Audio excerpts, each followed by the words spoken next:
outlaw movie sequels in favor of these television sequels because there's so much more time for it to go completely off the rails. Inside Out 2, more like Inside Out Boo. Inside Out, more like Outside In. Will I ever be more than I've always been? Your video TV show. On you. Butt lovers. Welcome back to the Lore series, where we explore shows no one else is brave enough to. Sometimes we look at shows with no lore and just force lore onto them, like with Wonder Pets, Word World, Special Agent Oso, but that is not the case for today's video. Today we're taking a look at Tangled the series, which was renamed Rapunzel's Tangled Adventures for seasons 2 and 3. New episodes were being released from 2017 to 2020, and as always, my videos are not intended for kids. Of course we look at kids shows, but we do it in a funny, silly way for adults. Doesn't click for everyone, but there's definitely people that get it, okay? I don't have to justify what I do. Shout out to Pluto Art TV, Bambi Luza, and Jazz Apple Jones for their wonderful makeup inspiration. I used elements of all of these. You guys absolutely killed it. I love it. Thank you so much. First, let's recap the original Tangled movie from 2010. Through storybook exposition, we hear how a drop of sunlight fell to Earth, creating a healing flower. Mother Gothel kept herself young for hundreds of years just by singing a song to this flower. The queen of a kingdom, unfortunately called Corona, fell ill, and they searched for this legendary flower. Gothel tried to hide it, but clearly not well. The kingdom guards found it, turned it into a tea, and it healed the queen, who, by the way, was pregnant. I think I said that part in my head. Gatekeeping Gothel was pissed, until she saw the newborn princess with her blonde hair. Mother Gothel thought, 2 brunettes don't make a blonde. To test her theory about genetics, she broke into the castle and sang the song to the young princess. Her hair glowed as the flower once did, and she turned Mother Gothel young. At first, Gothel tried taking a strand of her hair, but it immediately withered away, so she just had to resort to kidnapping. She didn't want to have to resort to it, but that baby's not keeping all the youngness for itself. Selfish baby. That baby was Rapunzel, obviously. We see Rapunzel grow up cooped up in a tower. She thinks Mother Gothel not letting her go outside is just her mom being protective. We yell and scream at the screen, "No, Rapunzel, she's not your mom, she's your kidnapper!" But she can't hear us. Instead, she sings one of my favorite songs of all time. And then I'll brush and brush and brush and brush my hair, stuck in the same place I've always been. Flynn Rider, a thief of gold and junk, but not people like Gothel, is able to taunt the castle guards, and all they're able to retaliate with is a pathetic, "Hey, wait! What'd you think he was gonna do? Oh, wait, okay, you said wait? Yeah, I guess I'll stop with all the gold I'm stealing." Flynn is also the same snarky asshole that provided the voiceover in the beginning, so you know he's gonna be important. Back to the real star, it's Rapunzel's 18th birthday, and she desperately wants to touch grass for the first time. And more importantly, she wants to see the lanterns that light up the sky like they always do on her birthday. But Mother Gothel sings Mother Knows Best, which is a warning about the unknown. What is that? It's the unknown. I rewinded that part so many times, my brain is actual mush. Anyway, Gothel said, "Don't you dare bring up going outside ever again. Now, if you'll excuse me, I'm going outside." Flynn Rider hides out in the tower he thinks is uninhabited, but then Rapunzel knocks his ass out with the frying pan. You know that Pokemon meme, turning a frying pan into a drying pan? With Rapunzel, it's a dying pan. This is my fight song. Take back my life song. Prove I'm alright. She feels very accomplished after defending herself, especially after years of Mother Gothel telling her she couldn't. She wanted to show off Flynn's unconscious body to her mother, air quotes on mother, as proof that she can handle the outside world. But before she even got to the body, Mother Gothel snapped, saying she'll never go outside. So Rapunzel keeps Flynn a secret and sends Mother Gothel on a wild goose chase for a birthday present. Rapunzel and Flynn and her pet chameleon Pascal all head to the Lantern Festival. Rapunzel is hiding Flynn's satchel full of gold and other stolen shit to extort him. Flynn, wanting this to be over as quickly as possible, tries to scare Rapunzel back into her tower by taking her to this slimy bar, which ends up backfiring because she ends up inspiring all the drunken criminals to sing about their dreams. Turns out Rapunzel is really good at this whole going outside thing. Mother Gothel runs into Maximus, who is a royal guard horse. Maximus has been trying to track down Flynn, but obviously Mother Gothel sees law enforcement and fucking panics. because she napped the damn princess. Not only that, but she didn't even bother to change her very distinctive name. Mother Gothel teams up with the two thieves that Flynn backstabs in the beginning. So after Flynn and Rapunzel share the sweetest moment, they fall in love. Aww. And I know it sounds rushed, especially since he's the only other human Rapunzel has met at this point, but shut the fuck up, okay? The lanterns around them, the song, everything. They were going to smooch, but Flynn, whose real name is Eugene, by the way, was captured by the two criminals and they made it look like he abandoned Rapunzel. They propped up his unconscious body and had it sail all the way to jail. Meanwhile, Mother Gothel was like, ooh, I warned you in my song and my reprise. You stupid girl got your heart broken. L. Never leave the tower again. This is the one part of the movie I never understood, and I think it just has to come down to the flower magic or something, because somehow Rapunzel has a memory from when she was first born, and she puts the pieces together immediately. I'm like Finding Carter, aren't I, mother?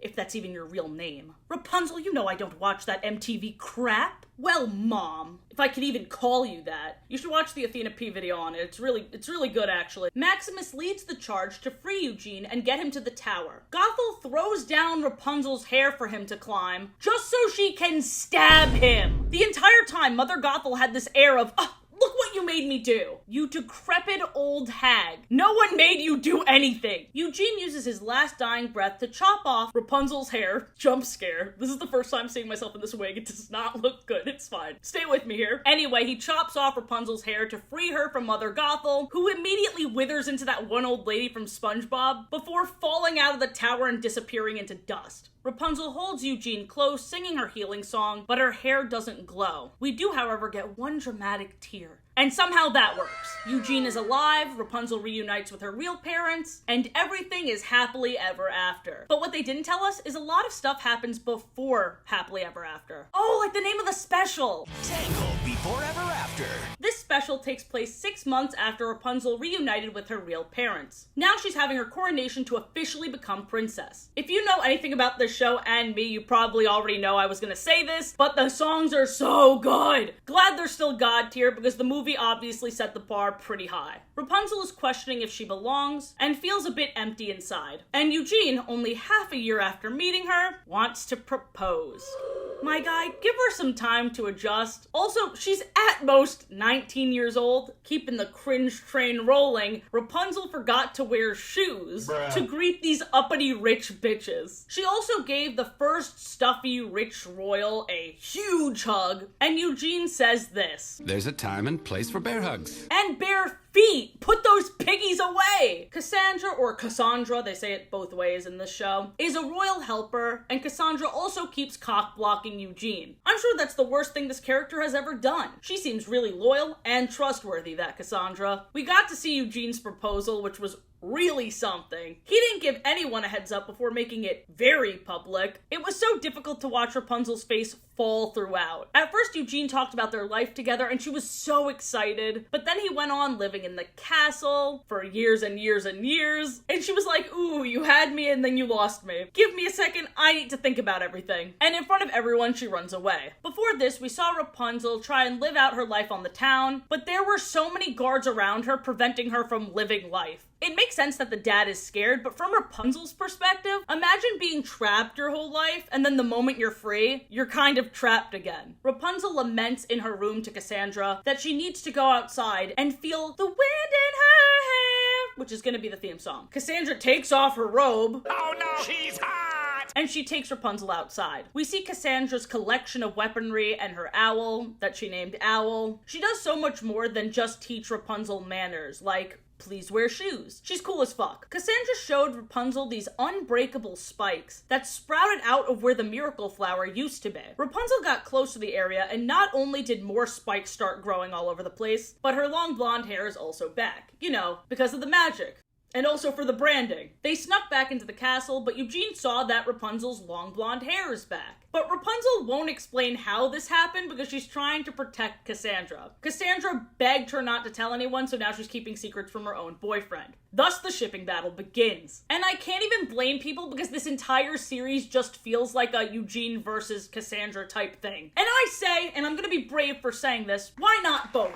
Disney have some freaking balls challenge. Once again, it's no wonder her weapon of choice is Pan. Also, a bunch of criminals who are banished underground are causing a commotion to get back at the king for cracking down on crime after his daughter was stolen. Ooh, what an asshole that guy is. And they were sent by Lady Kane. Guess what? We met Lady Kane at the beginning of this special and we didn't even know it. She was the big-haired bitch. Really cool reveal aside, everything else she does is so weak. Where you sent my father away and he was just a tiny little thief. He wouldn't hurt anyone, not like me. Look at this monster you created. I have 2 fans. Well, guess what? I'm not a fan. She immediately gets arrested. I wrote here in my notes, I hope they bring her back with a cooler plan because she had so much potential. They don't really. I mean, she pops up throughout the series, but she's always taken down within 1 episode. Despite Rapunzel still not telling Eugene exactly what happened when she got her blonde hair back, they're still on good terms. He promises to be patient for her, and he's not gonna pry for information. I think he looks a lot better in 2D. I don't know what that says about me. I don't know. I have no idea. The king, Rapunzel's own father, forbids her from leaving the kingdom. She is, obviously, not very happy. And the final beat of this episode are these sketchy hands reaching out towards the pointy rocks. Ooh, don't touch them.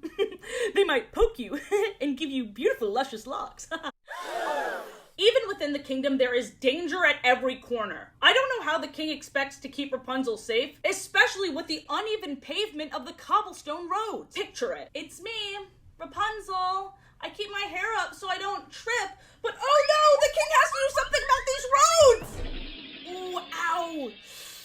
Ouch. Ow. And this dude's solution is just to throw people in jail. So what is he gonna do? Guards, seize this brick. No! A real way for her to seek representation and potential financial compensation is by entrusting Morgan & Morgan, America's largest injury law firm. Just pretend this show takes place in America. There's no fee unless you win. I'm gonna give you a little tutorial. I'm gonna fill out this form right here as if that dramatic scene actually occurred. And there you go, it's that easy and reliable. You could start your claim today at forthepeople.com/Athena or use the link in my description. Thank you to Morgan & Morgan for sponsoring today's video. Now be careful out there, back to Tangled. Rapunzel has a nightmare of Mother Gothel returning to steal her and her hair again, and when Rapunzel wakes up, her hair is suspended in the air. In this episode, we meet Varian, who people mistake for a wizard, but he's actually an alchemist. Rapunzel and Cass go to Varian to find out more about Rapunzel's hair. Flynn, aka Eugene, still doesn't know what happened the day Rapunzel got her hair back, and it's causing a big rift because she really wants to tell him, and he's upset that she won't. I really truly understand the Rapunzel and Cassandra shippers, because why are you letting her mess with your relationship so much? Varian's underground machines that were supposed to supply the entire kingdom with hot water were highly unstable and began to blow up everything, including the results of Rapunzel's hair test.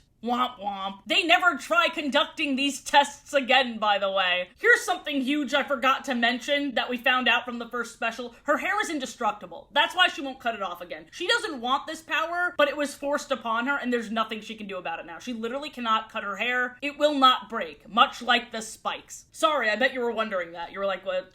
Haircut. First movie solution, once again. No, we can't do that. Back to the machine blowing shit up. A building crumpled on top of Eugene and Rapunzel, but her hair made a force field that saved both of them. At this point, it seems like she has no control over her powers, like the healing song doesn't work anymore, but it's taken on new magical properties. Varian's dad's very first appearance is him being disappointed in his son. I sense overarching daddy issues angst. You know I eat that shit up. Kid also gives me Mateo from Elena of Avalor vibes. Kinda fruity, magical simp. I mean, technically it's not magic, it's alchemy. Also, Rapunzel finally tells Eugene the truth about how she got her hair back, and his first instinct is to say, yay, Cassandra's gonna be fired! He cannot fucking stand her. It's very funny. And it only fans the flames of this shipping war. Another spike grows again at the end. All these spikes, and we still don't know the point.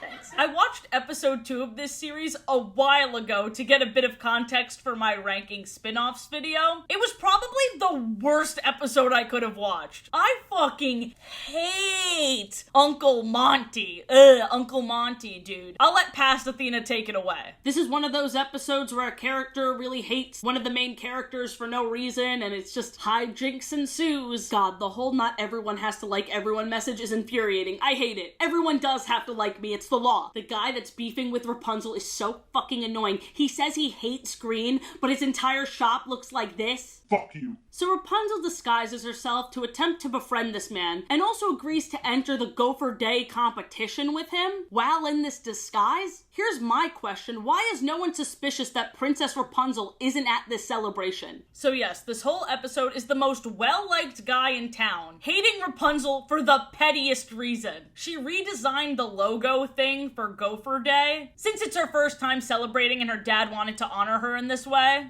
So sorry the king is happy that his daughter isn't dead after 18 years of her being kidnapped. But now that I think about it, with how scared the king is of something bad happening to her, how did he not notice his daughter's absence during the Gopher Day festival? It just feels like they wrote this in the most obnoxious way possible. You have no regard for tradition. My guy, she has no idea what the fucking traditions are. She was kidnapped. You're beefing with a kidnapping survivor. And that's not even the most ridiculous and out-of-pocket reason that somebody was mad at Rapunzel. Later on in the series, someone gets mad at Rapunzel for being kidnapped. Hold on to that. In the third episode, Fitzherbert P.I., Eugene wants to prove that he's more than just an ex-thief. After trying various jobs, he figures out he's best at helping the royal guards, even though the royal guards do not like him. Especially Cassandra's dad, who's the captain and drill sergeant. And as Eugene tries to make amends with this guy, he says, and I quote, "You are a loathsome, pathetic excuse for a human being, and it is my full intention to make your life a living nightmare." Talk about overkill. Cassandra also can't wait to watch Eugene fail, what with her being in love with his girlfriend and whatnot. Subtext, people! Subtext! Eugene then proves to actually be the best student there, which impresses Cassandra, but her dad will not give up. He tries to sabotage Eugene by making the obstacle course more difficult, but he still succeeds. That's how many leagues above the actual royal guards he is. So Eugene's first duty as royal guard is guarding a jail cell with only one prisoner. Even though he feels above this job, and with his skills we're inclined to agree with him, his arrogance and hubris gets in the way as he leaves the prisoner alone to escape. This was Eugene's most successful job, and he was fired after 30 minutes. He redeems himself by fixing his mistake immediately and catching the thief, because the royal guards are shit at their job. This is how Eugene lands his real job of training the guards, and they need it. Let's talk about the royal guards and the safety of the unfortunately named Corona, because it makes me sick. Oh, brother, this guy stinks! In episode 7, in Like Flynn, we meet King Trevor of Equus. He's known King Frederick since they were both young, and he loves pulling pranks on him. This time he defaced King Frederick's statue with makeup and flowers, as well as a sign saying Equus rules, which is the kingdom right next door. King Frederick tries to play it off, but he's pissed. Infantile boobery. He said infantile boobery. Infantile boobery. With Disney's kings specifically, most of the time they always play into this bullshit my reputation is everything, stick up the ass attitude. Elena of Avalor's abuelo isn't like this, but he's an exception to the long line of Disney kings who blow their resources on pettiness. Speaking of which, King Frederick wants to prank him back. And realizing Eugene is the only one who's broke down Equus's defenses, he brings his future son-in-law along. After all of this, the king tries to justify it, saying it's a matter of national pride. Bro, it's not national, it's just yours. No one else gives a shit. It also doesn't help that the Kingdom of Equus has over 1,000 guards on duty at any given time. So much to unpack. First of all, it's clear that Equus is a lot larger than Corona. However, second of all, I'm not going to say Equus is any better than Corona because it's still a huge waste of resources to just prank this guy. Plus, with what King Frederick went through, it seems a bit distasteful. Imagine letting your princess get kidnapped. Couldn't be us. XOXO Equus. But also King Frederick is a terrible ruler. Imagine leaving your post to do this. Like, surely this leaves Corona in a vulnerable position, right? The whole episode 1 Angry Princess is just proof that the royal guards are not inclined to hold thorough investigations. Oftentimes, they'll enforce punishment on innocent people solely because of their past, just like they were going to do with Attila, until Rapunzel defended him and searched for evidence herself. Once again, how does the king feel so confident in the guards' ability to defend Rapunzel when we are 10 episodes and 2 movies in, and all they've done is fuck up. Obligatory acknowledgement that this show is for kids, blah blah blah. But would it kill them to write one episode where they were the heroes and they actually did something good, so it's a bit more even? Episode 8 introduces us to Lance, who's Eugene's old thief buddy. They grew up in the orphanage together. The orphanage, we help raise hundreds of assholes. We get to see them rob and steal. Anyway, I bring this up because Lance is a recurring character you need to know. Episode 12, Big Brothers of Corona, Eugene and Lance are training the guards because the guards are super incompetent at catching thieves, to the point where this master thief that they've been trying to track down for months, who they've been calling the Silent Striker, is actually just 2 kids in a trench coat. Bruh. And once again, the king thinks his daughter is safer locked up here?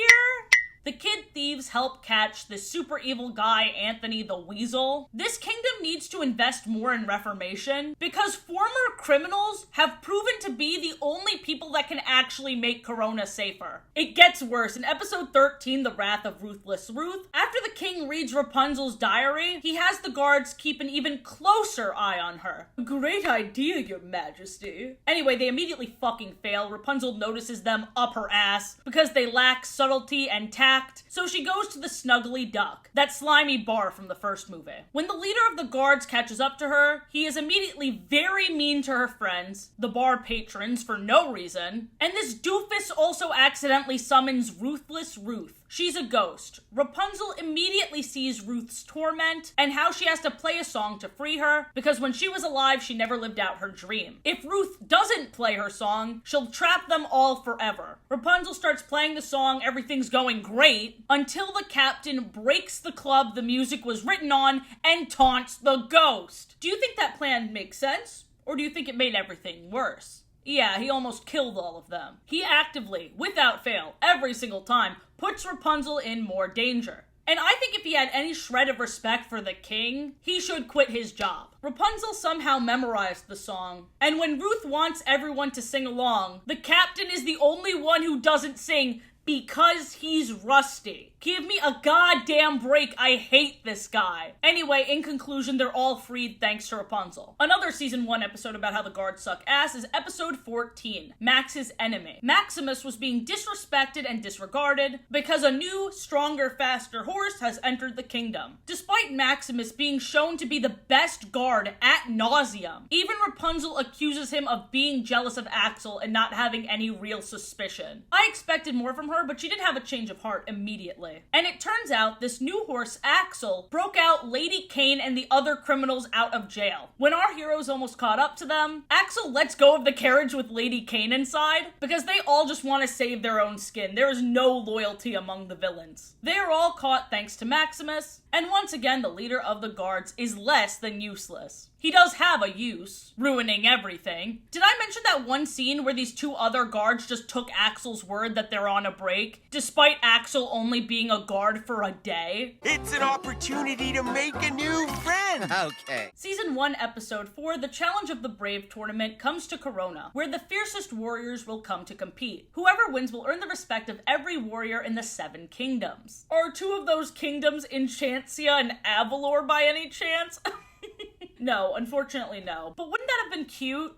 Cassandra wants to enter the contest and win because she's tired of being disrespected. But Rapunzel completely misread the vibe and entered the contest as well, thinking this would just be something fun to do as friends. Cass gets super passive-aggressive with Rapunzel after Rapunzel effortlessly succeeds at every single challenge. Plus, Rapunzel already had the respect of everyone, aside from that baker douchebag. So Cassandra is pissed that she's taking this opportunity away from her and other people that need it. Season 1, Episode 5, Cassandra versus Eugene. Rapunzel forces Eugene and Cassandra into working together because she's tired of them fighting. You guys are so heated all the time, and I'm gonna need this polycule to be a bit more polycool. Okay? Underneath the cell Rapunzel locked her boyfriend and girlfriend away in are the criminals from the first movie who still want to get revenge on Eugene. I can't believe they're still here. I guess I should learn their names. They're called the Stabbington brothers. Wait, that's hilarious. You think that's the name they're born with? Eugene asks Cassandra more about her life. Bizarre question, Eugene. She's seeing your girlfriend. She's doing it right in front of your face. Anyway, actual canonical bullshit. She opens up about being raised by the guards. How they took her in and taught her how to defend herself, but she also says she doesn't have any dreams. So they were bonding for about half a second before they started fighting again. Aww. Season 1, Episode 8, Great Expotations, Varian is working on a brand new element. Since Cassandra was raised by a bunch of meatheads, she doesn't really see the value in science, or even comprehend how cool it is that he's making another element. Varian's very obvious crush on Cassandra continues as he helps her set up for the expo, while also flexing about how alchemy can lead to innovation. Yeah, it's pretty cool that we got that all done in a third of the time. Now there's still enough daylight for, let's say, a romantic picnic.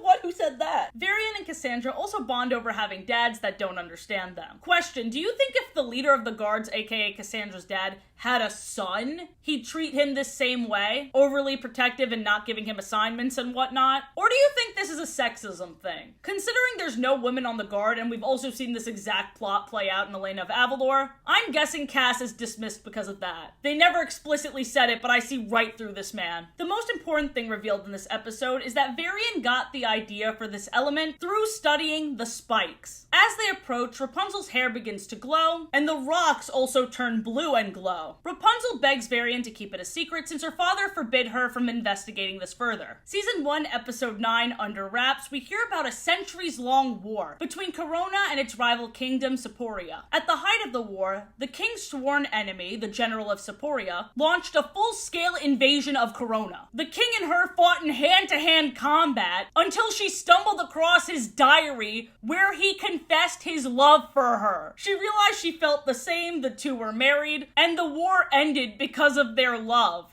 Dear diary, war rages on. Many men have been killed, but I can't help but think of that general from Seporia. She's kinda hot.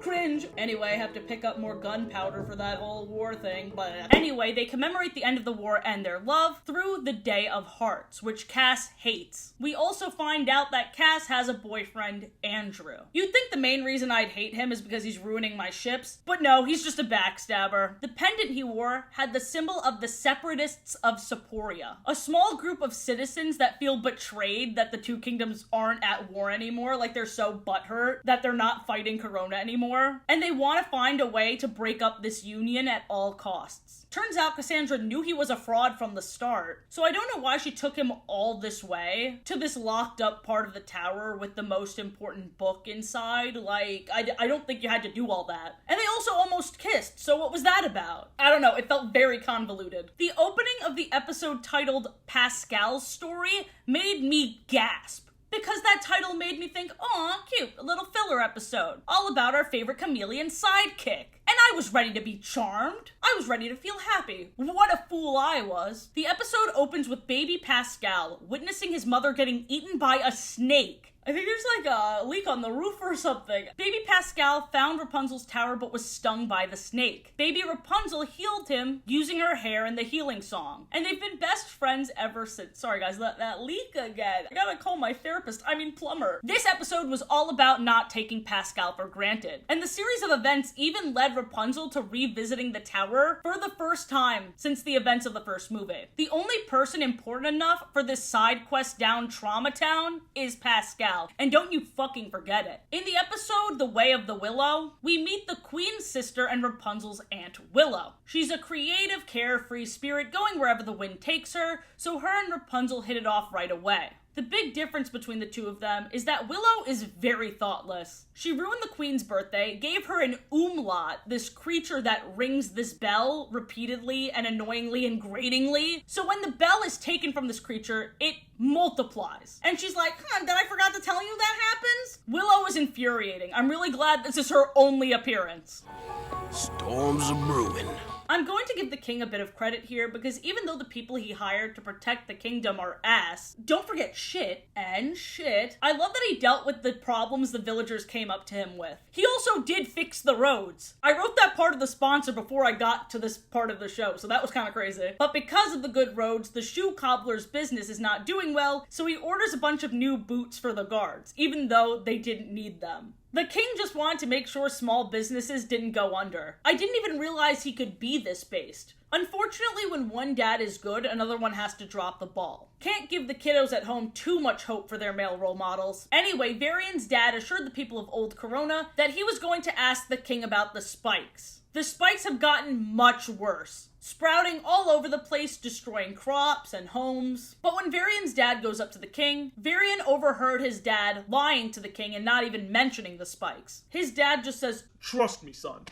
I got this." Rapunzel assures Varian that they're going to figure this out, but right now she has to focus on being temporary queen while her mom and dad are away. As soon as the king and queen leave, things go to shit immediately. There's a huge snowstorm that causes the king and queen to fall off a cliff, and the blacksmith Xavier tells Rapunzel and Eugene of this old legend about an evil demon named Xantiri, who stopped at nothing to destroy Corona. Only Lord Demanitus, master of science and magic, was able to stop Xantiri's storm with this giant underground machine. It also says that when the kingdom is at its weakest, Xantiri will strike again. So I'm sure that was really assuring for Rapunzel to hear. As if on cue, the storm gets so much worse, and they all retreat inside the castle for safety. Varian fights with his dad about not taking the spikes seriously, but accidentally pours a chemical on one of the spikes that makes it grow faster, and it traps his dad inside it. This leads into a big Varian song talking about how he's gonna make his dad proud, and he's making his way through the snow with kick-ass visuals and even more kick-ass vocals. And I bet you're expecting me to gush about this song, but unfortunately I cannot, because my association with this song before I even watched the series was this YouTube video my sister made of Ash singing to Professor Oak. How did she think of these two characters?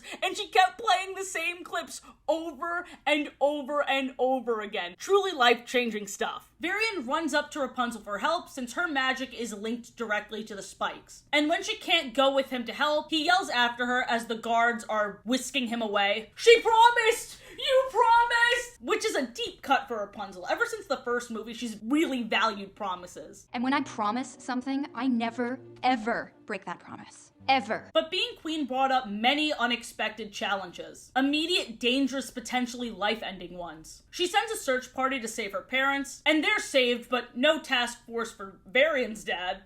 Kind of fucked up. Rapunzel, Cassandra, Xavier, and Pascal search for the underground machine from the legend. Pascal has to remove a rock from the gears so that the machine can run smoothly, but this causes Pascal to get all beaten up and bruised. Fucking leak again. The final beat of the episode is the Make You Proud of Ya Boy reprise, where Varian sings that he's going to make them all pay. Ooh, revenge arc. Episode 18, Painter's Block, is when we find out that their use of this underground machine actually freed many of Xantiri's servants, one of which is this witch named Sugracha. She uses mind control to get many people, including Rapunzel, to paint this tree around this tree. That's somehow going to free Xantiri. Rapunzel fought her off, destroying the tree painting, which destroyed the tree, which closed the portal. This all started due to Rapunzel's insecurity and uncertainty about her decisions. She kept bringing up Varian too. But what's crazy is that no one thinks to check in on him or his dad and deal with that issue. Instead, she paints a mural. The more time that passes, the less I blame Varian, by the way. Next episode, Not in the Mood, Xavier gave a mood tonic to Pascal and Maximus to give to Rapunzel, Eugene, and Cass, since the throuple have been fighting more than usual. But they accidentally put too much in, and now all their personalities are opposite. Eugene is passive, Cassandra is nice, and Rapunzel is just mean. After they reversed the spell, to ensure no one else would get their hands on this, they send this elixir down the river. Was the only solution littering? It makes its way upstream and into the hands of Varian, who Rapunzel has not even attempted to make amends with. Girlie, you brought this on yourself. The quest for Varian started with a dream sequence that included Varian yelling, "You promised!" at Rapunzel again, as well as Rapunzel's dad being captured within the spikes. Rapunzel tries talking to her dad about the spikes, and not only did he fully lie to her face, saying he took care of them and that the spikes are gone, a guard also claimed Varian attacked the princess. My guy, he literally just grabbed her shoulders and then you dragged the kid away. 15 years old, 90 pounds soaking wet, puts his little noodle arms on the princess that could easily kill him, and the guards are like, "This seems like a threat!" The one time they do their job and it's completely miscalculated. Rapunzel gets a message from Varian, who sends them to retrieve a scroll. There are people in strange uniforms chasing them, so Cassandra, Eugene, and Rapunzel hide away in Rapunzel's old tower. When these mysterious men are gaining on them, Rapunzel uses her hair's reaction to the spikes to repel them away. But the spikes overtake the tower and it collapses and Rapunzel cries. Yes, that's a place of a lot of trauma, but it's also the only thing that remains from her childhood. And now it's demolished. They unmasked the group that was following them Scooby-Doo style, and turns out it was the Royal Guards. Rapunzel's dad tasked them with making sure Rapunzel didn't see the scroll. And no surprise, they failed. So she opens it up and there's a huge part missing. But we see the sun and moon. So we know that the sun created the flower and the moon seems responsible for creating the spikes. If that's the case, can we get Rapunzel with long blue hair or something? Like those old Tumblr edits? Why would she still be blonde? Because she still possesses the sun drops magic, which took Varian all of episode 21 to figure out. He took what remained of the dried up sunflower in the royal vault, and he figured out where the vault was by modifying the mood elixir and turning it into a truth elixir. All that work and the flower didn't do shit, because it's been dead for 20 something years, and Varian kind of showed his whole hand of revenge to everyone. Varian, step it up! The sundrop isn't the flower anymore. It's Rapunzel. Oh boy, now you're kind of sounding like Mother Gothel. Scary. And while all this high-stakes stuff is happening, we still have another instance of the guards sucking ass. They had orders from the king to protect the vault, and then this happened. All it takes for you to back down is Cassandra making a scary face and cracking her knuckles. Ooh, chiropractors must scare this guy. I know it's played for humor, but it just keeps happening. I'm ready, I'm ready, I'm ready. Rapunzel is ashamed at how much her father's kept from her and how little he believes in her. Cassandra's being sent to a convent, but it's also Rapunzel's birthday, so let's open some gifts. Unfortunately, even with this mountain of gifts, she's still unable to catch a break, because the first gift that catches her attention is this music box, which activates this giant robot. We saw Varian admiring these very castle robots in the last episode. Cassandra, Eugene, and Rapunzel take down this robot in this hallway because somehow there are no guards here. Where are they? Are they ever doing their jobs? The king's solution is to lock up Rapunzel in a tower. What's preventing her from getting out? Oh, just 2 guards?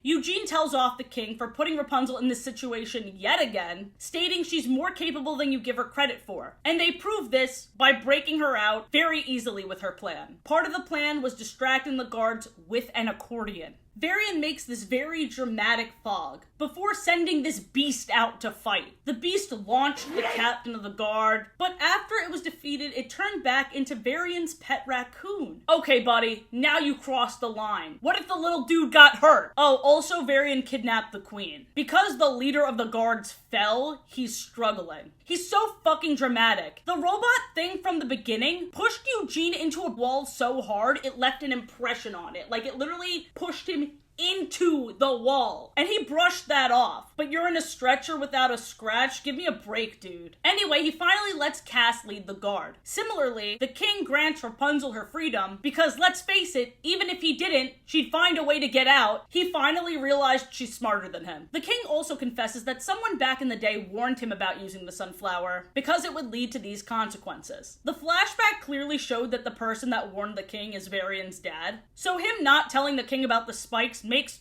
so much sense now. He's tried. Cue the best song of the series. Believe me, I know I've sunk pretty low, but whatever I've done, you deserve. Varian. Quiet!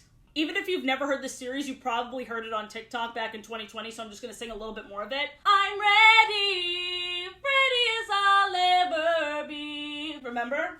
Because I've heard this song before I watched the show. The fight scene after the song was pretty underwhelming, but who gives a shit? That song is giving everything. Varian sent more bots to attack everyone, while he cornered the king and Rapunzel. So Varian won the actual fight, but his one solution to free his father with a Rapunzel's hair drill doesn't work, so he just turns to blind rage trying to kill her. He gets so feral, his own raccoon turns on him, helping free the queen. In Inside a robot, Varian charges at Rapunzel. Rapunzel grabs a hold of the spikes and can control them. She successfully stops him, he's taken to jail, and the spikes also flatten, taking down a brick wall, and seem to be creating a path for Rapunzel's next quest. The king tells her to go on this quest for season 2. And also, happy birthday. Aww. Lanterns in the air. Imagine being Varian, being dragged away in a prison cart, and you see Rapunzel's birthday lanterns. Happy birthday, you fucking bitch! I hate you, you cunt! And the journey continues. We are introduced to Adira, a very tall, badass warrior woman, who has a sword made from one of the spikes. 25 years ago, her, King Edmund, and Varian's dad were trying to destroy this stone to get rid of the spikes. But in the present, Eugene wants to propose to Rapunzel again. Everyone tells him it's a bad idea. Let her live more life first. Which, listen, I understand the sentiment, and they're right. Like, he really should hold his horses. But also, your life doesn't end after you're engaged. And how much would change about their dynamic if they were engaged, really? At this point, they're committed to each other, they're living together. Anyway, like I said, giving her time is the correct move, but everyone shitting all over him was brutal and a little uncalled for. I think you guys have bigger fish to fry. Even worse than that, we finally meet the Baron, who's been mentioned a bunch throughout season 1. In passing, that's why I didn't mention it, but whatever. And we find out why the Baron hates Eugene so much. Eugene was engaged to be married to the Baron's daughter and left her at the altar. Now the Baron is forcing Eugene to marry her by poisoning his best friend Lance, and the only way he'll give him the antidote is if he follows through with this marriage. Rapunzel crashes the wedding, is very petty about the decorations the whole time. There are bigger fish to fry, and she tries to use the spikes to fight the Baron, but now the spikes are not reacting to her magic. The only reason they got out of that mess is because of Adira's strength, the spider biting the Baron, and Pascal stealing the antidote. So this girl thought she was getting married, but turns out she just got a dead dad. Skill issue. Now that they have another piece of the scroll thanks to Adira, we now know they're headed towards the Dark Kingdom. Also find the difference between these two scenes. You can't. I'm gonna eat your nose. No. Season 2, Episode 5, they have to make it through the Forest of No Return, where the map is one of those paper fortune tellers. Very few make it out as the name suggests, but Adira is one of those few, because of course she is. She tries to help them navigate to avoid land pits, and the Scooby-Doo-like logic of this world where you walk one way, come out the other. And there's also many plants that can kill them. So instead of the group saying, "Thank you, Adira. We appreciate you, Adira," Eugene feels very insecure. He's usually the most competent fighter, and Adira is upstaging him. But by the end of the episode, he lets her take the lead. Also, Lance is in love with her, but he's gonna have to get through me. Episode 6, Cassandra and Rapunzel ran into these Mad Hatter-type people. They gave our protagonists tea to turn them into birds. Only for an hour, it'll be fun! Stranger danger, dude. They try to capture them in a bird cage and keep them as birds forever. There were also like 20 other people turned into birds for who knows how long. They're lucky the main characters got here and saved them. In this episode, Cass and Rapunzel also bond over being scared. And I can relate, I'm also scared. I'm scared of Bird Eugene.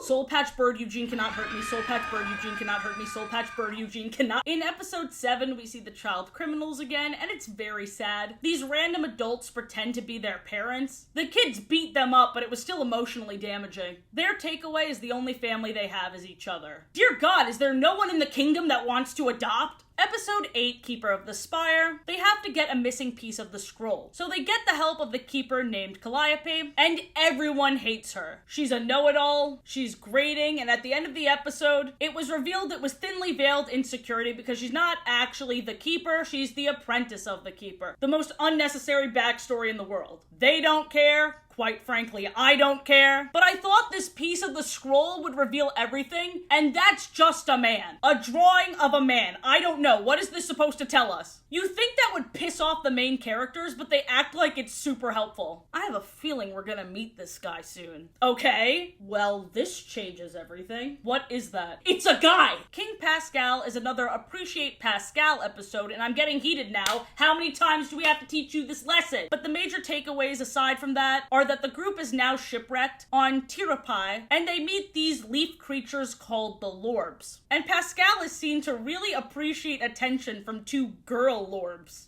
Did someone say interspecies romance? In the next episode, there's something about Hookfoot. The something there is about Hookfoot is that he and a criminal mermaid fell in love. By the end, the law caught up to her and she was taken away, and many mermaid tears washed up on the shore. Voiceover Rapunzel reminds us to appreciate the ones we love. Her and Eugene embrace as Hookfoot walks up shore, probably to drown himself. Poor Hookfoot. Episode 11, Happiness is ...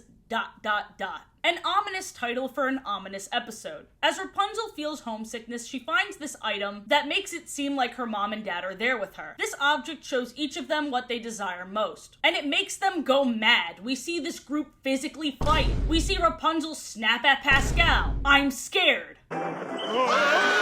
Episode 14, The Eye of Pincasta. While wandering through another town, Eugene is immediately thrown into the slammer because of his past crimes. He's wanted in so many places. Put a bag over his head. Get him a wig. I don't know. It seems like more trouble than it's worth. Anyway, the only way to get him back is to return what he stole. And the only way to track down that item is for Rapunzel to team up with his ex-fiancé. Don't ask me how, but this girl actually ends up respecting Rapunzel by the end. I do not know how, especially because her dad is nowhere to be seen, so I just thought he died. I guess she doesn't like her dad as much as we thought, but we're finally back to the main plot. We're going on an adventure, Charlie. After another flashback from 25 years ago, we see this sketchy man saying that the sun-drop flower is a myth. Then we see him chase our heroes in the present on a rhino. Listen, he's embarrassingly wrong about the sun drop, but what a powerful entrance. Even as Rapunzel feared for her life, she thought, wow, a rhino! And she's so real for that. That's how I would react too. Athena helps the crew escape and Cassandra's getting fed up with her. I wouldn't be mad that she's helping,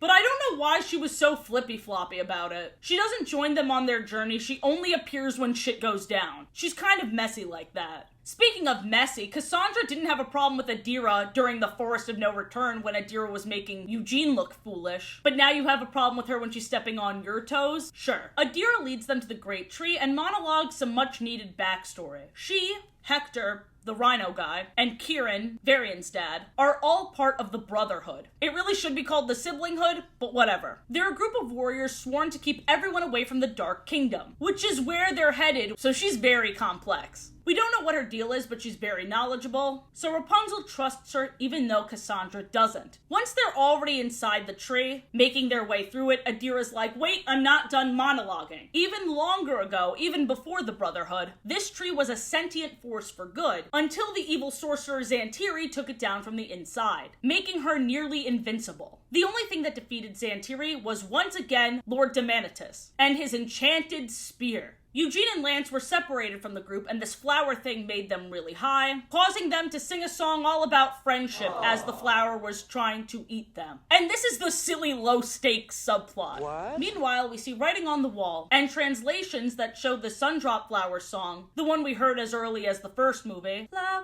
gleam and glow, let your power shine, heal what has been hurt, take back what once was mine, what once was mine. Guess what? The Moonstone also has a song. It's almost the same, but in a scary minor key with dying words.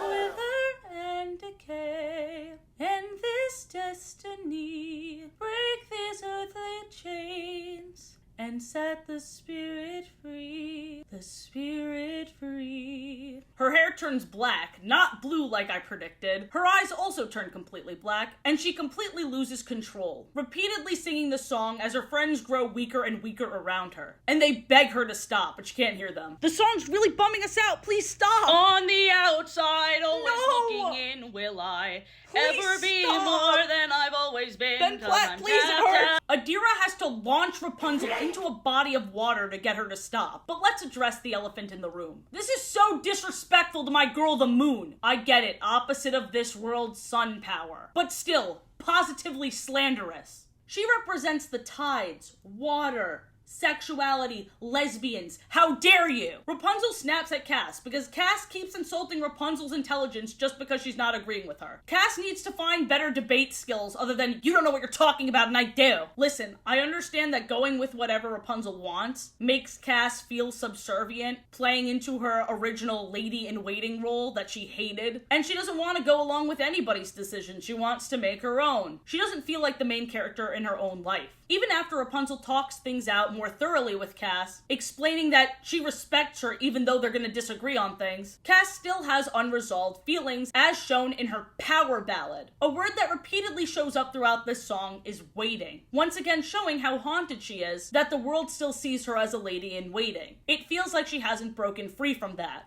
Another line is, "If no one cheers, I'll keep on waiting," which not only shows Cassandra's need for validation, it also reminds me of the season 1 episode Challenge of the Brave. There was one scene where Cass put on an incredibly impressive show of strength and speed, and she heard kids cheering and she thought it was for her, and then she turned around and they were only cheering because Rapunzel showed up. The resentment and jealousy has been bubbling up for a while. Put a pin in that. Hector returns to fight Cass and Adira, with Cass being the one to throw him off the cliff using actual dirt. Okay, resourcefulness. Pocket sand. Hector awakens some of Xantiri's evil and captures the group in vines. Rapunzel decides to sing the Death Moon song again, even though Cassandra begged her not to because the enchanted spear was right there. Cassandra was steamrolled, and when she tried to break Rapunzel out of it, her hand weakened and turned pitch black. The resentment continues to grow. Hector tries to warn the group about Adira. "Thank you, Mr. Rhino Man that has repeatedly tried to kill us since his introduction. You seem like a really trustworthy guy." Maybe you should have opened with that. The tree collapses and they continue on their journey to the Dark Kingdom. In the episode The Brothers Hook, Hookfoot decides to leave the group to join his brother, the hook-handed pianist from the first movie, and he also says he's never been happier. So I guess that mermaid love didn't mean shit. Episode 18 shows more of Cassandra and Rapunzel's unresolved tension. This escalates to Cassandra using a memory wand on Rapunzel because she does not want to talk about their big fight anymore. But she accidentally removed all of her memories from after she's been free from the tower. So basically Rapunzel acts exactly like how she did with Eugene in the first movie, but with Cass. Cass got to witness her touching grass. It's incredibly shippy. We just watched her experience freedom for the first time, but with her girlfriend instead of her boyfriend. They restore her memories by the end of the episode so they can have Cass and Rapunzel talk things out again. Episode 19 through 21 is the Yesterday's Tomorrow arc, and this shit slaps. I love these 3 episodes. They stumble into this seashell castle thing amidst a huge storm, where this man Matthews lives, and he's very hospitable. Way too hospitable! Cassandra expresses discomfort, but no one wants to go back to their leaky carriage. The first trap is the mirror. It creates duplicates while the real people are trapped inside. This was just a giant game of Among Us. Pretty cool. One standout moment was Eugene seducing Mirror Rapunzel. Somehow, after defeating these mirror demons, they still rather be in this torture chamber than outside in the rain. So they stay the night. Idiots. The next day when they wake up, the door is gone. They go through many doors trying to escape, but one room that catches their eye is this room full of toys. After a top is spun, Cassandra, Lance, and that creepy old drunk guy I haven't mentioned till now, even though he's been here like since the first movie the whole time. I just did not want to talk about him. Anyway, they all turned into babies. This episode is so strange, but honestly hilarious tonally. Eugene and Rapunzel have to change their friends back in 24 hours or they'll be stuck like this forever. And the biggest challenge isn't finding the top or anything like that. They know where it is, and Matthews even tells them how to spin it. No, the biggest challenge of the episode, entitled You're Kidding Me, is Eugene and Rapunzel learning how to parent together. You're kidding me. Don't get me wrong, it's nice to see them working through problems together like a real couple, but Matthews, my guy, you could have just skipped to the last psychological torture magic, because it was by far the best. I'm talking about the 3rd day they're trapped in this place, aka the episode Rapunzeltopia. First of all, you already know Matthews is trying to trap Rapunzel because of the magic she possesses, and his name isn't Matthews, it's Tromos, or Tromus. I'm not gonna check. He's one of Xantiri's servants. He trapped Rapunzel in a dream where she's back at her coronation. And if she puts the crown on by the end of this sequence, she accepts this reality as her own, and she'll be trapped in her own mind, as her power is being drained and put into Xantiri. Can you believe this shit? Ooh, mirror people. Ooh, babies and parenting. Ooh, trapping you within the ideal reality within your own mind. Yeah, we should have went with that one from the beginning. It almost works too. There's a lot of brain fuckery that occurs. They try to make it look like there's nothing out there for her to explore. Stay in the kingdom where it's safe. Very there is no war and bossing say vibes. Her fake loved ones keep trying to offer her the advice of, do what makes you happy. Why would you want to be sad with the truth? It's the Matrix, guys. Quick recap of what the pills in the Matrix mean because the internet shat all over it. The blue pill is happy ignorance, and the red pill is supposed to be the real world and seeing things for what they are. Not being angry that women won't touch your ding-dong. Now with that in mind, Rapunzel is being very enticed by the blue pill. But blonde Rapunzel, present-day Rapunzel, the one that's actively being suppressed, keeps coming in to be like, hey, none of this is real. You know where we are and what we have to do. Wake the hell up or everyone you love will die. 5 more minutes, please. Just 5 more minutes. It's fucking stressful. I get why she doesn't want to deal with it. She, of course, breaks free, and they finally exit this hellhole. One other thing we briefly see is in the beginning of the episode, Cassandra gets sucked into this door that literally calls her by name in this very creepy way. And at the end, it spits her back out, and she seems even angstier than usual. I'm sure it's nothing important. It's just Cassandra. That bitch is always waiting. This is a lot to keep track of. How are you doing? Okay.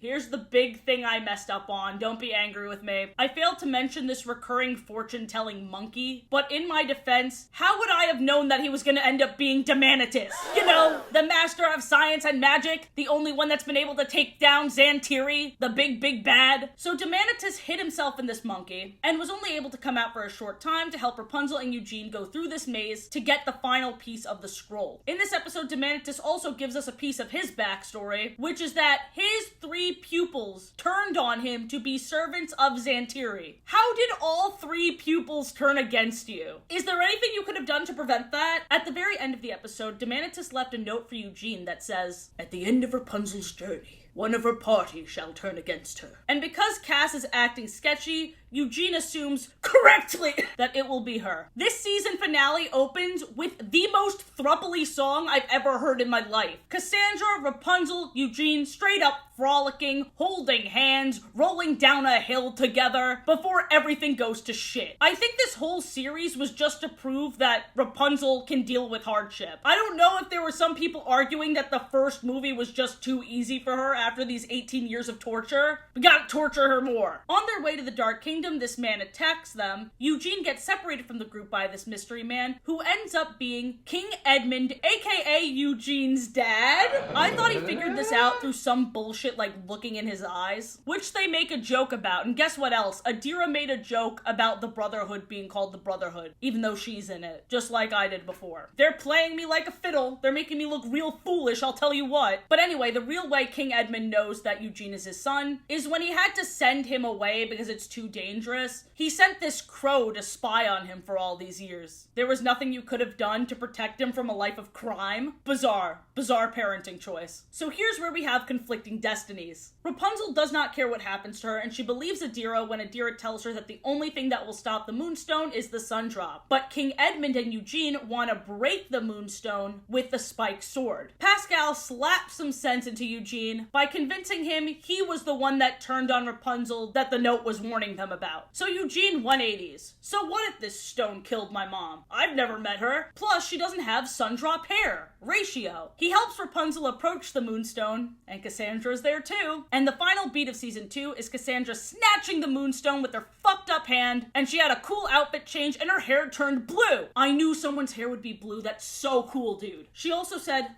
"I tried to warn you, Rapunzel. You have to be careful who you trust." And at that point, she has to know she's evil, right? This isn't a misunderstanding. You were practicing that supervillain line in the mirror for weeks now. I can tell. No Varian all season, and we got another friend turned villain. Rapunzel's probably depressed. Where do we go from here?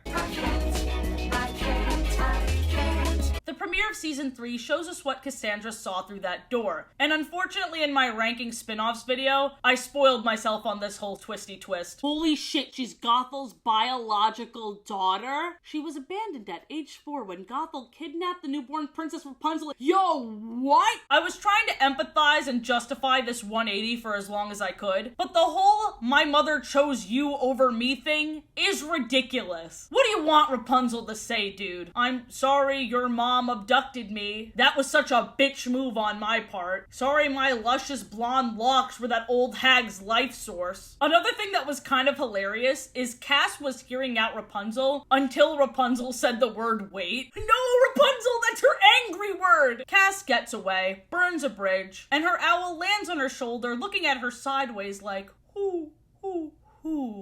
have you become? Rapunzel's coping mechanism of having a smile plastered on her face is just so incredibly sad. Sweetheart, what Cass did. Yeah, that was bad. Anyway, moving on. But unfortunately, as always, we have no time to process that. Corona is in danger. What danger? We'll find out when we get there, because the person who came to retrieve them is this fucking mime. They can never catch a break. Corona was overthrown by the Separatists and Varian, who used that memory erasing wand. Remember, the same wand Cassandra used to take away Rapunzel's memories in season 2? Well done, Chekhov's gun. Also, Varian has a little beard. Well done, Varian. Follow this Varian journey because in the show, and while talking about it, it sounds like a redemption speedrun, but you gotta keep in mind a year has passed. This kid's in jail and he's starting to get embarrassed. Did my voice sound great in that song? Yeah, obviously. Did I look like a badass?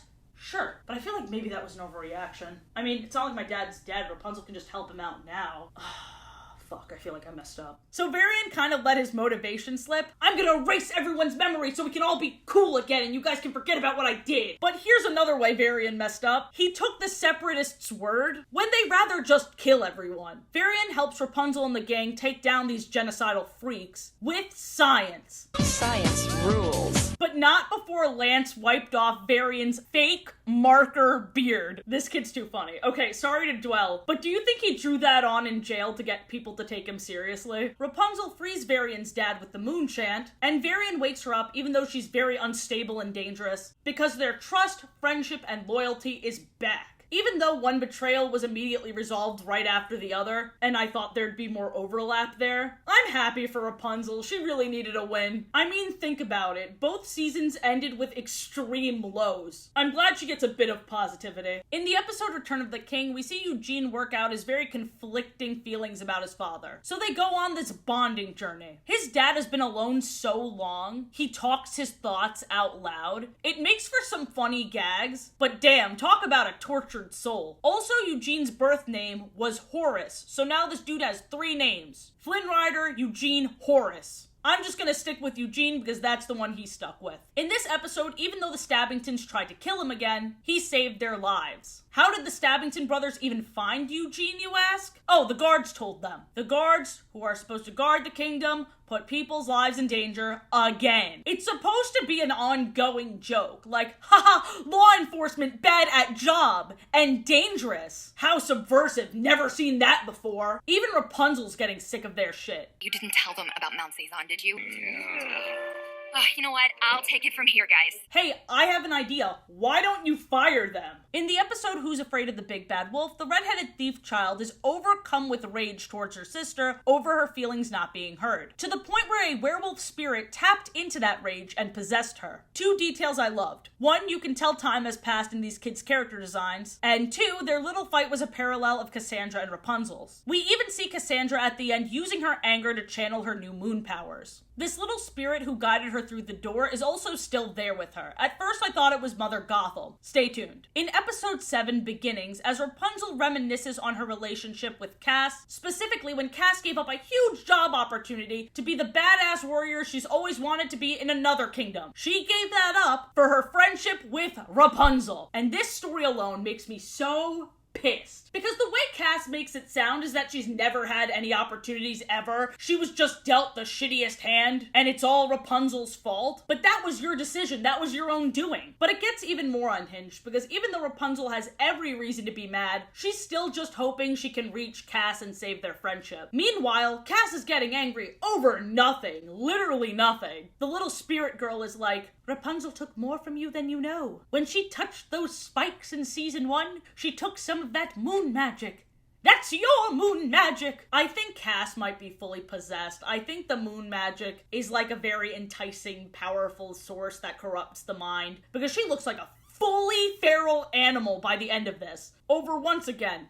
Nothing. Episode 8 is when we get the reveal that apparently Rapunzel's parents don't have their memories back yet. That's bonkers to me because there have been so many filler episodes and so much silliness Rapunzel's been up to. How is this not at the top of her priorities? How did this not stress her out? The king and queen don't even remember why they were in love. Was their long-term marriage a result of a trauma bond? Woof. You should erase your memories too, Rapunzel. Your life fucking sucks. Never mind, it was resolved within 1 episode. We're all good. In episode 10, Be very afraid. We see more of Cassandra's emotions linked with the magic. The little spirit girl tells her to kill Rapunzel. And after Cassandra feels fear at this, the spiky rocks turn red and cause others to feel like they're experiencing their greatest fears. Hey Cassandra, I'm gonna let you in on a little secret. You are living your greatest fear. You're still following orders. This creepy apparition who clearly has their own motives tells you finally have a destiny, and I'll tell you exactly what that destiny is, and you're just taking her word? How about you do what you actually want to do? You're still waiting in the wings, you stupid bitch. In Islands Apart, we catch up with Cassandra's adoptive father. Remember, the captain of the guards? It's okay if you forgot. There's a lot going on. He retreated to the island with all the little leaf people. After he had a run-in with Cassandra, who told him off for taking her in after her mother abandoned her, he lost hope in her, and I don't blame him. The one person she should be mad at is Mother Gothel, and that's somehow the only person she isn't mad at. Moonstone madness, I tell ya. Anyway, on the island, her father made a wish to get the old Cass back. So he's been fathering this 5-year-old illusion of her. It's rough. Rapunzel has to talk some sense into him. She's been through this whole none of this is real matrix before. In Cassandra's Revenge, it's Eugene's 26th birthday. He keeps talking about how old he is, and as a 26-year-old, I wish he would just shut the fuck up. But anyway, Cassandra crashes Eugene's 26th birthday party, demanding that she gets the scroll so she can have full access to her power. Not only did she ruin his first ever birthday, because this was the first year he found out when his birthday actually was, but she also ruined Eugene's third proposal and Rapunzel's first. They were gonna propose to each other. It was gonna be so cute. I hate you, Cassandra. Turns out the scroll is with Varian, who's translating it. And there aren't just 2 chants there are 4.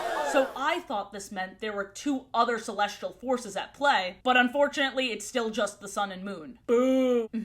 Yes, this is a chant from Jupiter to make boys stupider. And this one here is from Venus to enlarge their penis. Cassandra breaks into Varian's lab and kidnaps him, and she tortures the new moon incantation out of him. Not for the new moon. That actually would have been cool. I would have liked that. No, it's just the second moon incantation. She makes a giant tower castle out of spikes. Part 2 of Cass's Revenge opens up with a duet between her and Varian, where Varian is leveling with her, saying, you don't have to be the villain. I've been there. It's not good. And all of a sudden, she transforms into the victim before our very eyes. Is that what you think of me? A villain? Yes! Wow, okay, gaslighting, you really are Mother Gothel's child. After she's offended that Varian sees her as a villain, she drops one of the most villainous lyrics of all time, and I wish someone called her out on it. My rivals will fall as my power ascends. That right there. You sound like a fucking asshole. Like, do you not hear it? Sing that again. Rivals will fall as my power, ascends. You're saying that you're gonna kill people so you can rise to the top. I mean, the way you said it makes it sound bad. No, it's just bad, dude. Even though Varian was being very kind and careful with his words, she still puts him in a cage dangling 1,000 feet in the air. Very unvillainous of you, Cass. You really showed him. When Rapunzel faces off with Cass again, she is still leveling with her. Cassandra is hurting her, Varian, Eugene. What will it take for Rapunzel to give up on Cass? Side note, when Cassandra grabbed Eugene's face and said maybe you'd fight me for him, boy did that reek of jealousy. I don't know what to tell you, that was something else. Rapunzel had to use the second sun incantation, which was hidden in the scroll with invisible ink that was only seen in direct sunlight. The creepy little ghost girl told Varian about this. It's clear the creepy little ghost girl wants to snatch the sun drop power and the moonstone power. In the next episode, Race to the Spire, Cassandra and the creepy ghost girl grab a hold of the Brotherhood Stone, which controls all the members of the Brotherhood. Creepy little girl reveals herself to be Xantiri, which makes a lot more sense. I don't know why I thought she was Mother Gothel. Xantiri only reveals herself to Rapunzel, and she says Cass doesn't know. So is there a level of mind control going on here? I gotta know so I don't lose all of my respect for Cass. Although A Tale of Two Sisters does not do Cassandra any favors, as she's still desperately holding on to hope that Mother Gothel loved her. And Rapunzel is still trying to explain, my sweet, lovely best friend of mine.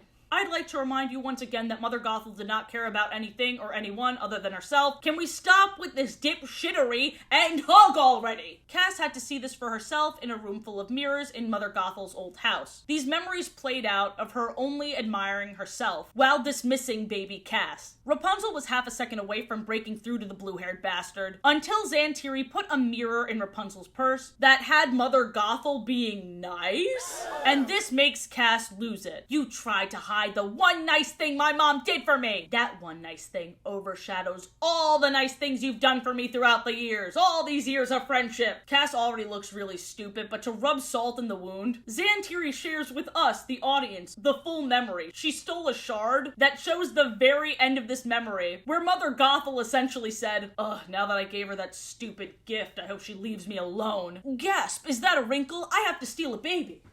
In the episode Flynn Poster, Lance says what I've been thinking this whole time. Have any of these guys ever successfully guarded anything? Thank you. Thank you! The leader of the guards is finally stepping down because he can't fight his own daughter. And he nominates Eugene as the new captain, something that should have happened as early as season 1. Also, the Baron is still alive somehow. Once a Handmaiden is the worst episode of this entire series by far. Cassandra sees the full mirror memory of Mother Gothel being a heartless bitch. Gasp, welcome to the first movie. And she also finds out that Xantiri is Xantiri. Gasp, welcome to 3 episodes ago. Anyway, she completely 180s, disguising herself to apologize to Rapunzel. But by the end of the episode, when she realizes the kingdom was ready to attack her, she 180s again, so a whole 360 in one episode, and she attacks everyone and takes over the kingdom. That would be like if I showed up somewhere every single day for a month threatening people with guns. I come to this place every single day, I threaten people with guns. And then the one day I didn't show up with a gun, somebody finally pushes me back. And I was like, you see? This is why I have my guns! Ah! The 3-part finale is a doozy, and truthfully, I'm exhausted, so I'm not gonna cover every single plot point. But now that Cassandra can't be mad at the whole mom thing anymore, she just goes back to being mad at Rapunzel for being the main character. She also thinks her little cage can stop Xantiri, okay? And even as Cassandra is still being awful, Rapunzel still finds the time to be gay and sing a little song about her, and how much she loves her. This is Rapunzel's final solo song of the series, and it's a love song to Cassandra, with lyrics like, "I'd give anything for you. I'd give anything to relive everything with you."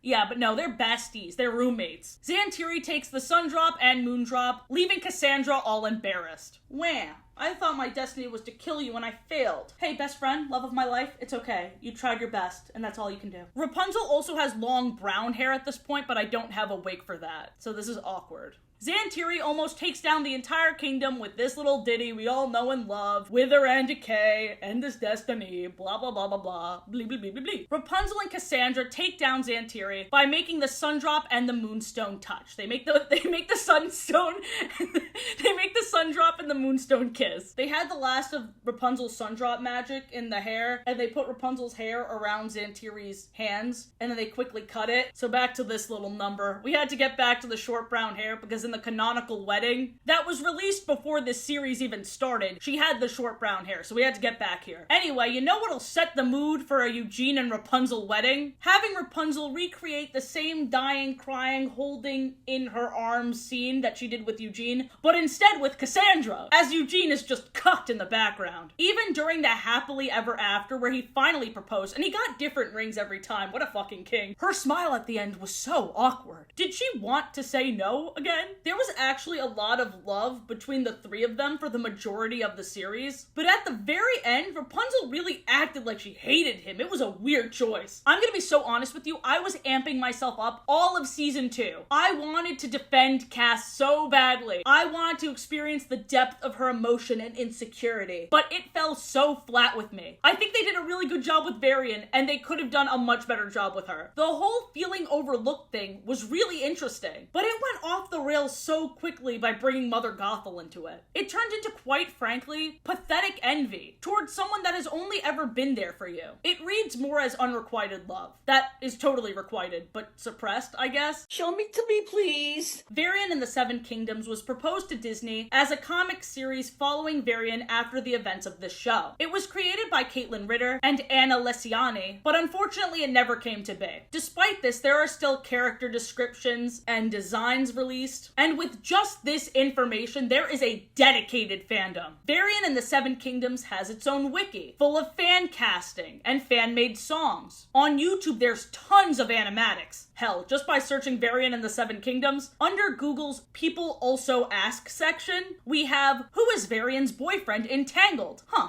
despite watching the entire show, I don't know. Let's see. Hugo, everybody. After sharing an embrace, Hugo admits his own attraction to Varian. Varian is happy about this and kisses Hugo, becoming his boyfriend, parenthesis, later husband. I hope someone reads this and then watches the entirety of Tangled the series, screaming up to the heavens, "Where's Hugo? Where'd Hugh go?"